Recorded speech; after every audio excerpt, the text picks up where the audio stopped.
Just kidding. Get it? Good morning. I'm Rick Leventhal, host of the Strategy Room today. And now we have audio, I'm told. Thank you all for writing to tell us that we had no sound. We were practicing here for the last 15 minutes on the scandal in Illinois involving the governor, Blagojevich, whose name I couldn't pronounce yesterday, but today is flowing right off the tongue. Blagojevich. Joe Slakis is here. He's a PR consultant. We are joined by Rory Olson, How are you? CEO of Stock Track Group, and Mike Maslansky, who works with Frank Luntz, polling people. And then, of course, we have Andrea Tantaros, who's rushed up here from the Fox and Friends set. Yes. To discuss this beautiful, beautiful thing. The Senate seat in Illinois that Barack Obama vacated when he was elected president has been apparently put on the market. So let's just get a quick roundtable reaction to, first of all, the news that this governor may have been, well, he was trying to, he wasn't going to give away the Senate seat. He wanted something in exchange. Is that expected? No, what's amazing is how personally involved he was with it, and how personally he made it. It was very clear from a communications perspective. He made himself very well known. I want the money. He had his message. You know, he knew exactly what he wanted, and what surprises me that there was no veiling it. There was no I'm going to go through somebody in order to get what I want. It was, he's right out there doing the negotiating, which isn't usually the way it works. I mean, let's face it, there's a lot of situations where, okay, you move from one chairmanship of one committee to the chairmanship of another committee, and guess what? The people who donate money to you are going to, they're going to be different. You know, you got banking, and then you go to transportation. But you're there's always favors. But there's always There's always favors in politics, right? People always grant favors to their big donors or their big supporters. You name one person, the ambassador. You name someone. Maybe it's not always so obvious. It's not so spelled out. You don't hear about it. Well, this was, I want the money. This was not, I'm doing it as a favor because his family greedy, supported me. This was, I want the money. Hey, Kevin, could viewers hear the tape, the sound bites we were playing? I doubt it. You can play them again if you want. All right. Let's listen to the prosecutor one more time. I've got this thing, and it's bleeping golden. And I'm just not giving it up for bleeping nothing. I'm not going to do it, and I can always use it. I can parachute me there. They're not willing to give me anything but appreciation. Bleep them. You got to be careful how you express that and assume everybody's listening.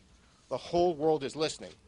I would do it in person. I would not do it on the phone. It's a bleeping valuable thing. You just don't give it away for nothing. I want to know what you would pay to be senator of Illinois. What's it worth, Rory?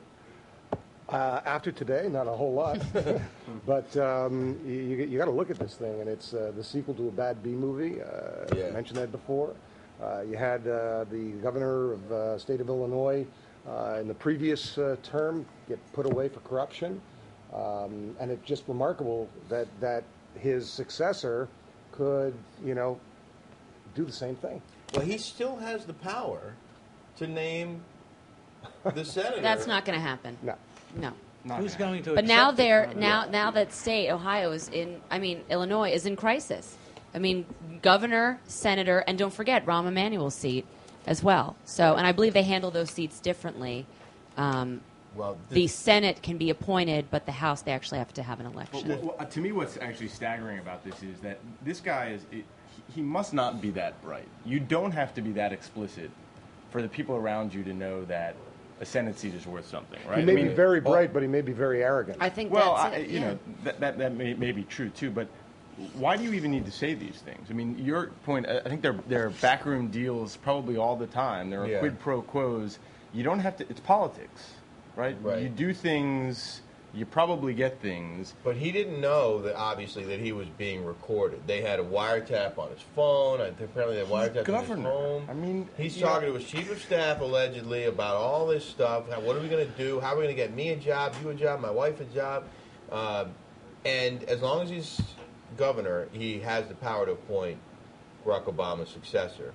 U.S. Senator Dick Durbin said yesterday, no appointment by this governor under these circumstances could produce a credible replacement. But until state lawmakers call a special election, Blagojevich still has the power to fill the Senate seat. So that's the thing. Why now. is he still in office? He should step down, and they should be calling for him to step down.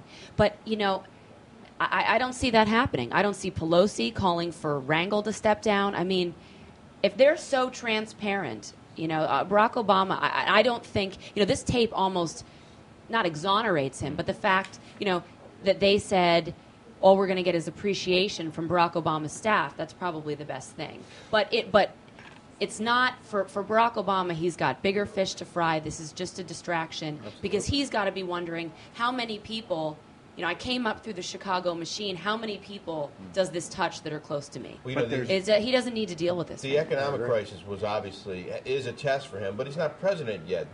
Some people are calling this his first real test. Even though he's still not president, now he's got something, you know, directly affecting him. And credibility is one of his biggest assets coming into power as president. And, you know, there's a line of argument that was made by Republicans during the election cycle about the people that he associates with, the people that he's connected to, and actually whether he does what he says he's going to do. And he ran... Whether he has the power to do what he says he's going to do. Clearly, I mean, this is his own state. Can he really... It sounds like he had some distance between himself and the government. But Maybe I don't think that's the issue as much as he ran on a post-Washington Washington, on the fact that the ethics lapses were going to be done, that there wasn't going to be corruption, that it wasn't going to be about politics and about partisanship. Here's an example where he can actually stand up. He knows the guy. Not saying that he's got any connection. He knows the guy. He should be standing up on behalf of voters, on behalf of ethics. What do you call it? Sad. He called it sad. Yeah, but he should be much more aggressive. He should be much angrier. And his senior advisor, David Axelrod, was, I guess, advising the governor of Illinois when he ran for office. I want to read a couple of quotes here. One is from Blagojevich's spokesman, Lucio Guerrero, who says the allegations do nothing to impact the services, duties, or function of the state.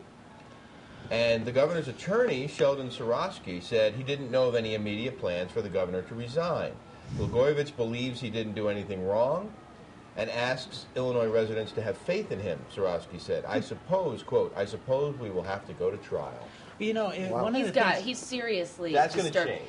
No, that statement by his spokesperson, who I do not envy their job at all. Right. I've been in those positions before. Man, she's probably, or is it he, under his desk, curled up in the fetal position with a flask. What do I do? What do I say? Exactly, because you have to defend your boss, but you're thinking, how do you defend this?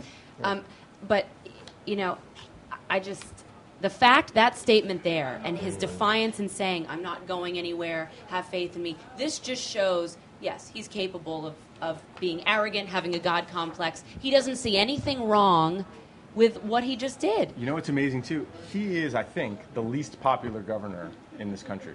Before this, yeah, I think he had like 15% approval 13%, I think. I mean, it's unbelievable. So it's not like he was, you know, beloved by the people and then all of a sudden brought down by this out of nowhere challenge. Look who decided to join us. You started without me? Yeah, we started without you. Are you kidding me? Twice. What's up, Tantaros? What's up? How you doing?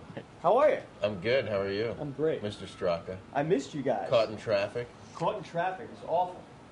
Awful. But you know what? You could all relax because I'm here. Excellent. You know what? I've decided to sell my seat on the strategy room to the highest bidder. That's my plan. Your bleeping seat? My bleeping seat. I'm going to sell my effing seat. So all you emailers out there, email me at strategyroomfoxnews.com. We're going to auction off my strategy room seat to the highest bidder.